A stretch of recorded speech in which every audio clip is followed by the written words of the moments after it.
ঠিক কিনা? আমরা অনেকে আছে নামাজ পড়ে, অনেকে আছে নিজে নামাজ পড়ে, ফুতে নামাজ পড়ে না, এবার এটা কোনো ফেরেশানিও নাই। অনেকে আছে নিজে নামাজ পড়ে, বউয়ে নামাজ পড়ে না, এটা হলে এবার আর কোনো টেনশন নাই। না বা আপনি পরিপূর্ণ ইমানদার হইতে পারেন নাই। মুসা নবীর জমানার একটা ঘটনা যে মনে করে গেছে, এটা কি কয়ে নিতাম রে, এই এত কয়ে নিতাম রে, কয়ে নেই। হ্যাঁ, আর আইনা নাই, কার লক্ষণ খারাপ, তোমরা এই নমুনা বলা যায় না কি করি, তো যা কয়ে এলাই ইনশাল্লাহ। মার হাবা তারা খেলে রয়েছে রে, কোনের লেখা কোনের লেখা নামান নামান নামান।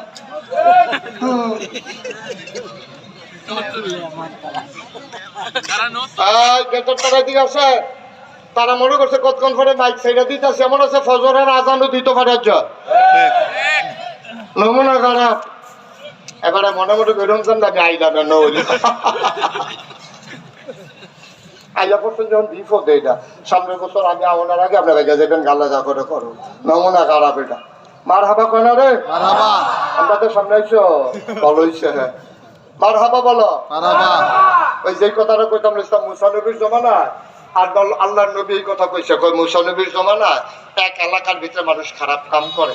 আল্লাহ জিব্রাইল কইছে, জিব্রাইল কই জি আল্লাহ, কই সেই এলাকাটারে উল্টাই দাও গিয়া, সেটা এই উফরের বাড়ি ঘর খেত খামার আলু টালু যা আছে একটা ফলটি লইবি, কোরআন দিবি, ভিতরটা যে উফরেটা লইবে তোলে, তলাটা উফরে লই আইবি, যা কোরআন দেয়া গিয়া। জিব্রাইলে গেছে, গিয়া দেখে আল্লাহর এক বিরাট বুজুর্গ ব্যক্তি, আল্লাহর ওলি বইয়ে বইয়ে জিকির যে করতেছো, ফেনা তুল্লা লাইতেছ জিকিরে মনোজন গাছে জিকির করে, বাসে জিকির করে, আবার এমনি জিকির করতে আছে। এক ভিতরে জিব্রাইলে গেছে, জমিন উল্টাইতো। জিব্রাইলে না, জিব্রাইলে গিয়া সেরা দেখে যে আল্লাহ রে কলি বই বই জিকির করতেছে। জিব্রাইল আবার ফিরাইছে। আল্লাহ কই কি তার উল্টাইছটা? কই জি না আল্লাহ। কই কে রে? কয় আল্লাহ আপনি খেয়াল করছেন না, হ্যাঁ নদী বিরাট কলি জিকির করতেছে, আবার আরে বেড়াই উল্টাই কেমনে? আল্লাহ গিয়া আমি আবার ফিরাইছি। আল্লাহ কয় তে এত উলি হইয়া বইয়া রইছে, তার সমাজের ভিতরে এত আকাম কুকাম, তাহলে মানে উল্টাই না, তারে শুদ্ধ উল্টাই না। এই অলি আমার দরকার নাই যে নিজে নিজে অলি হইয়া বইয়া রইছে, সমাজ দ্বারা ছাইরা দিয়া বইয়া রইছে, ঠিক কিনা কয়? এই অলি লাগতো না, আমরা এই অলির দরকার নাই। অলি হইল সে যে নিজে বদলাবে, বউরে বদলাবে, ছেলেরে বদলাবে, বাড়িওয়ালারে বদলাবে, সমাজ বদলাবে, দেশ বদলাবে, সে হইল প্রকৃত আল্লাহর অলি, ঠিক কিনা কয়? ভাববে না তাও ভগিন্দি বিলে টেহা দিলে লই এলাও, রিক্সাওয়ালা টেহা দিলে লই এলাও, সুদ খুঁড়ে টেহা দিলে লই এলাও, ঘুষ খুঁড়ে টেহা দিয়ে লই এলাও, তুমি অলি নামের ভণ্ড প্রতারক, ঠিক কিনা কও? এই হাল তারা চাল, এই হাল তোমার বেশি সুবিধা না, এটা তুমি নমুনা দর্শক ভিতরে দরকার, ঠিক কিনা কও? এটা অলি আমরা লাগতো না। যে অলি সমাজের ব্যাপারে কথা কয় না, যে অলি সুদের বিরুদ্ধে কথা কয় না, মদের বিরুদ্ধে কথা কয় না, ঘুষের বিরুদ্ধে কথা কয় না, নবীর অপমান হলে যেই অলির মুখ দিয়ে কথা বের হয় না, এই অলি অলি না, এই অলি নমুনা অলির ধরছে, আসলে অলি না, ঠিক কিনা কও? আল্লাহর হাদিস, নবীর হাদিস, সাতটিখানি কথা মনে করেন না, নবীর হাদিস। নবীজি কইছে এই তারে শুদ্ধ, আল্লাহ কইছে জিব্রাইল যা তারে শুদ্ধ উল্টাই না। আল্লাহ এবার দোষটা গীতা, এবার মূল দোষ দেবে না, আসল দোষ দেবে না, এবার তো দোষ। এবার যে কেউ কিছু কয় না, সকলে মনে করছে সুদ খাওয়ানো তো খারাপ জিনিস না, খারাপ হলে তো হুজুরে কিছু কইনি, ঠিক কিনা কও? যদি সুদ খাওয়ান খারাপ হতো তো হুজুরি আমরা এই ব্যাপারে কিছু কয় না, তাহলে বোঝা গেল সুদ খাওয়ান খারাপ এত না।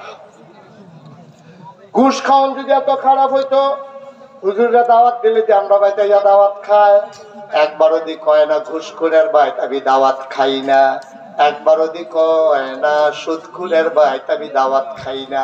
তাহলে এবার কি এর হুজুর, এবার আলু মার্কা হুজুর, বুঝত তো লাগে, হুটকি তো লাগে, ঠিক কিনা? ইসলামের সবচেয়ে ক্ষতি করছে তারা, এই মানুষগুলা সবচেয়ে বেশি ইসলামের ক্ষতি করছে। ও এখন আমি মুশতাক ফয়েজি, এখন আমারে আপনারা ভালোবাসেন, মহব্বত করেন, আর আমি একটা কথা বলে হগলে শুনেন, আমার কথাটা যত মানুষে শুনে আমাদের কথাটা শুনে অত মানুষে শুনে। তাহলে আমি কথা কইতে বাচ্চা খাওয়ান লাগতো না, আমি কথা কইতে হিসাব করে খাওয়ান লাগতো না, আমি খাইতে বুঝ করে খাওয়ান লাগতো না।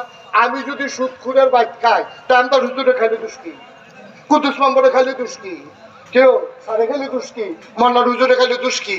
তারা যদি কেউ কিছু কয় ও তোমরা যদি সুদখুরের বাইক খাইলা, না আমরা তো ভালো হুজুরে তো খাইয়া বইয়া দিচ্ছি।